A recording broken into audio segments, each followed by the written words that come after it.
Écoutez cette histoire. Allah subhanahu wa ta'ala fait ce qu'il veut, quand il veut. Nous sommes pendant la période du Hajj et nous avons l'imam qui est très pauvre. Il a faim, il porte des haillons et il est dans une situation donc extrêmement précaire. Durant le pèlerinage donc, en marchant, il voit une bourse en soie rouge. Il la ramasse pour essayer de trouver son propriétaire. Il l'ouvre pour voir ce qu'il y a dedans, afin justement que si quelqu'un vient lui dire que cela lui appartient, il lui posera tout simplement la question, d'accord, qu'y avait-il dans cette bourse? Il ouvre la bourse et il voit un collier magnifique, d'une valeur, on l'apprend par la suite, de 50 000 dinars, une véritable fortune. Il fait l'annonce aux gens. Et il entend un homme qui lui-même fait une annonce. Est-ce que quelqu'un aurait vu une bourse en soie rouge? Est-ce que quelqu'un aurait vu une bourse en soie rouge? Il a l'air un petit peu paniqué. Imam al-Bazzar lui dit, oui, viens s'il te plaît. Et il lui dit, qu'y a-t-il dans la bourse? Il lui dit, il y a un collier. Et il lui dit, peux-tu me le décrire s'il te plaît? Il lui décrit le collier. Il lui dit, alhamdoulilah, j'ai retrouvé le propriétaire. Il lui donne. L'homme, très reconnaissant, lui dit, laisse-moi t'aider. Il voit sur lui les traits tirés, la faim qu'il tenaille, la mine déconfite. Il voit cela. Et il lui dit, laisse-moi te donner 50 dinars. 50 dinars c'est une belle somme, attention. Imam al-Bazzar refuse. Il ne veut absolument pas que cette action de bien soit récompensée de quelque façon dans cette vie d'ici-bas. Il veut la récompense de l'au-delà. Puis, malgré le fait qu'il est très faim, il rend cet argent. L'homme le remercie, confus, et l'imam al-Bazzar continue son chemin. Par la suite, après le Hajj, une période se passe, puis il décide de voyager. N'ayant pas assez d'argent là où il est, il tente de trouver son rizq autre part. Il prend le bateau et durant la traversée, il y a une tempête. Le bateau chavire, il se retrouve expulsé du bateau, s'accroche à des déchets du bateau, réussit à flotter sur l'eau et est rejeté sur les rivages du Nil. Il arrive sur les rivages de cette île, épuisé, il n'en peut plus. Il marche, voit un petit peu de civilisation, va vers cette civilisation. Et alhamdoulilah, il n'était pas extrêmement loin, les gens parlaient encore arabe. Et il demande aux gens de l'aider. Les gens, bien évidemment, alhamdoulilah, l'aident, le nourrissent. Puis en discutant avec lui, il remarque qu'il a une langue arabe extrêmement soutenue et que c'est certainement quelqu'un qui a étudié. Il lui pose donc la question, connais-tu le Coran? As-tu étudié les sciences? Et très modestement, il leur répond que oui. Ils lui disent à ce moment-là, notre imam est décédé il y a peu de temps, nous cherchons un remplaçant, quelqu'un qui pourra éduquer nos enfants, enseigner aux enfants comment lire et écrire, apprendre le Coran et lire le Coran, ainsi qu'à nous tous de façon générale. L'imam accepte, alhamdoulilah. Ici, tout le monde est gagnant. Les gens pourront apprendre leur dîn, et lui, il a maintenant de quoi survivre, alhamdoulilah.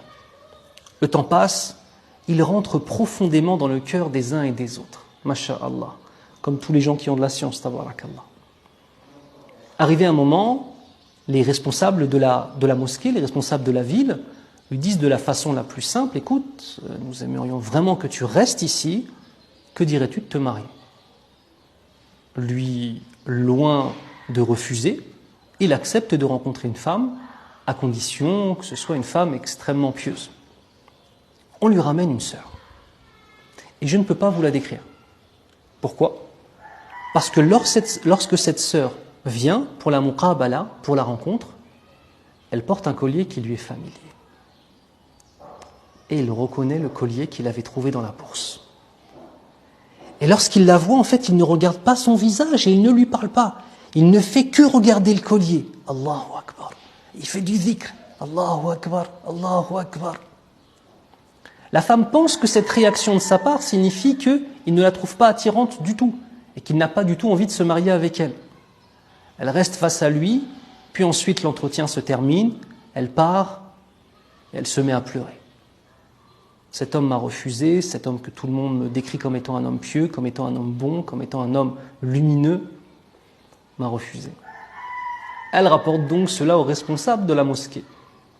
Et le lendemain, au subh, il voit que l'imam a une mine, on dirait, il n'a pas beaucoup dormi, subhanallah.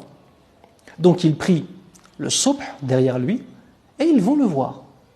Il dit, ya imam ana, apparemment la femme ne te plaît pas, on ne comprend pas vraiment pourquoi. Elle nous dit que tu ne l'as pas regardée une seule fois. Pourtant, durant la muqabala, quand on rencontre une femme pour le mariage, on regarde cette femme pour voir justement si elle nous plaît, notamment. Il dit, vous n'avez pas compris. Lorsque j'étais au Hajj, j'avais trouvé une bourse en étoffe rouge. Un homme cherchait cette bourse, et c'était ce collier qui était dans cette bourse que j'avais trouvé, et je lui avais rendu. Quand il dit ça, toutes les personnes présentes dans la salle font le takbir. Allahu Akbar! Allahu Akbar! À un tel point, on dit que les murs ont failli trembler. C'est une façon de dire les choses. Et lui, il ne comprend pas pourquoi tout le monde se met à dire Allahu Akbar. Il lui dit, écoute, cette jeune fille qu'on t'a présentée pour le mariage, c'est la fille de notre imam qui est décédé. Et cet imam qui est décédé, rahimahullah, nous répétait sans arrêt, Ya Allah, on l'entendait faire cette dua, Ya Allah, fais que je puisse rencontrer un homme qui soit semblable à celui que j'ai rencontré pendant le Hajj et qui a rendu le collier de ma fille, car je n'en ai jamais rencontré comme lui. Ya Allah, fais qu'un homme comme cela puisse se marier avec ma fille. Allahu Akbar.